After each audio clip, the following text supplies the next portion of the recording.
Bertemu kembali dengan Miss Mirsa. Kali ini Miss Mirsa akan mengajak kalian untuk membahas tentang pemetaan konflik sosial yang ada di masyarakat. Lalu apa tujuan dari pembahasan kita kali ini? Jadi, kalian nanti diharapkan mampu menganalisis pemetaan konflik terhadap permasalahan sosial yang ada di masyarakat. Jadi kalian nanti bisa menganalisis, mengidentifikasi, memetakan konflik yang terjadi di masyarakat kita.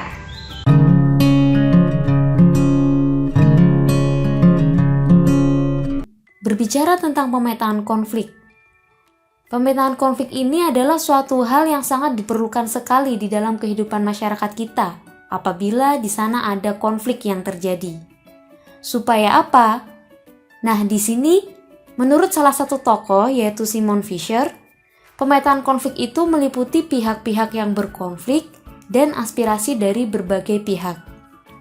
Pemetaan konflik ini adalah cara untuk menggambarkan konflik secara grafis, yaitu menghubungkan antara pihak yang bermasalah dengan pihak lain.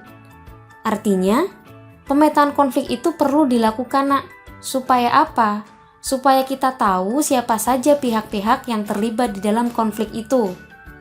Kemudian dijabarkan dengan detail, dengan infografis, supaya kita tahu bagaimana sumbernya, bagaimana isu yang diangkat di dalam konflik ini, bagaimana perilaku para masyarakat yang berkonflik, dan sebagainya.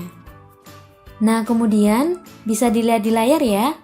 Di sini ada 7 analisa untuk memetakan sebuah konflik yang ada di masyarakat. Yang pertama itu adalah source atau sumber. Jadi konflik di sini dihasilkan dari sumber-sumber yang berbeda, sehingga lahirlah bentuk konflik yang berbeda. Yang pertama kali dilakukan adalah bagaimana mencari sumber konflik itu. Apakah konflik ini bersumber dari permasalahan keluarga? Atau konflik ini bersumber dari sengketa lahan misalnya? Atau konflik ini bersumber dari adanya konflik kepentingan organisasi? Nah, ini harus dicari tahu nih sumbernya. Karena setiap konflik itu memiliki sumber konflik yang berbeda-beda. Kemudian yang kedua adalah isu. Isu merupakan tujuan yang tidak sejalan antara si pihak-pihak yang bertikai ini. Nah, isu ini biasanya menjadi akar dari permasalahan konflik yang terjadi. Sebenarnya apa sih yang sedang diperdebatkan? Apa sih yang sedang diperebutkan? Apa sih yang sedang diperjuangkan antara pihak-pihak yang berkonflik ini? Begitu ya. Kemudian yang ketiga ada parties. Parties adalah pihak-pihak yang berkontribusi dalam konflik. Siapa saja yang berperan dalam konflik tersebut? Apakah ini hanya sekelompok siswa yang ada di sekolah? Atau organisasi tertentu? Atau mungkin konflik ini dilakukan hanya 2 orang individu saja? Atau ini merupakan konflik antar suku yang sangat besar? Atau mungkin konflik religi? Dan sebagainya. Jadi pihak-pihak yang bertikai itu harus diketahui siapa saja dan harus kita analisa. Nah, setelah kita menganalisis parties ini atau pihak-pihak yang bertikai, ada attitude. Nah, attitude ini adalah perasaan atau pandangan yang mempengaruhi pola perilaku konflik. Jadi di sini, bagaimana orang yang bertikai di dalam konflik itu memiliki pandangan atau perasaan. Bisa jadi mereka berbeda pandangan, sudah pasti ya. Tetapi kita harus mencari tahu bagaimana pandangan A terhadap si B yang berkonflik ini. Kemudian kita juga harus tahu bagaimana pandangan B terhadap si A.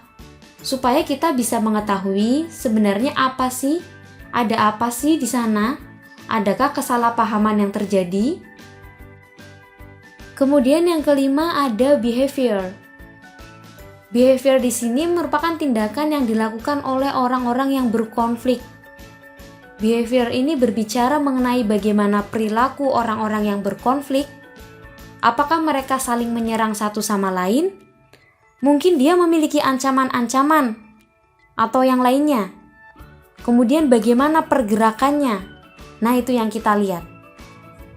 Kemudian yang keenam ada intervention atau campur tangan atau tindakan yang dilakukan oleh pihak luar atau netral ya, untuk memecahkan masalah konflik yang ada. Jadi di sini kita melihat bagaimana sih kok bisa ada pihak ketiga yang berperan untuk memediasi konflik tersebut? Apakah peran intervensi ini berjalan dengan baik? Apakah mereka melakukan mediasi dengan baik? Kemudian, apakah dengan intervensi ini bisa memecahkan masalah yang ada di konflik tersebut? Kemudian yang terakhir, yang ketujuh, ada outcome. Jadi bisa disebut sebagai dampak ya, atau situasi yang ditimbulkan dari pihak yang berkonflik. Nah, pemetaan konflik yang terakhir ini dilihat dari dampak dari hasil konflik yang terjadi. Apakah menimbulkan dampak positif yang akhirnya konfliknya selesai, atau justru konflik ini berdampak semakin negatif dan memecah belah kelompok menjadi beberapa kelompok. Begitu. Jadi apa dampak yang ditimbulkan? Bisa juga dampak di sini berbicara mengenai kerusakan fisik ya. Mungkin bisa kerusakan tempat tinggal. Kemudian bisa juga ada rasa trauma yang mendalam untuk korban-korban yang terlibat dalam konflik. Jadi apa sih dampak atau outcome yang dihasilkan di dalam masyarakat tersebut setelah terjadi konflik? Begitu. Nah, ini adalah pemetaan konflik di mana di sini terdapat source atau sumbernya. Kemudian ada isu. Apakah isu yang dijadikan konflik di sini? Kemudian ada parties, ada pihak-pihak yang terlibat. Kemudian bagaimana perasaan atau pandangan atau attitude. Kemudian behavior, bagaimana perilaku yang ditimbulkan dari konflik yang terjadi. Kemudian ada intervensi atau mediasi, atau ada pihak luar yang ikut campur gitu. Kemudian bagaimana outcome atau dampak dari konflik yang dihasilkan. Nah anak-anak, semoga kalian bisa memahami apa yang disampaikan tentang pemetaan konflik ini ya. Dan Miss berharap kalian dapat menganalisis dengan membuat peta konsep, baik itu menggunakan mind mapping atau menggunakan infografis untuk memecahkan suatu masalah konflik sosial yang terjadi di lingkungan sekitar kalian.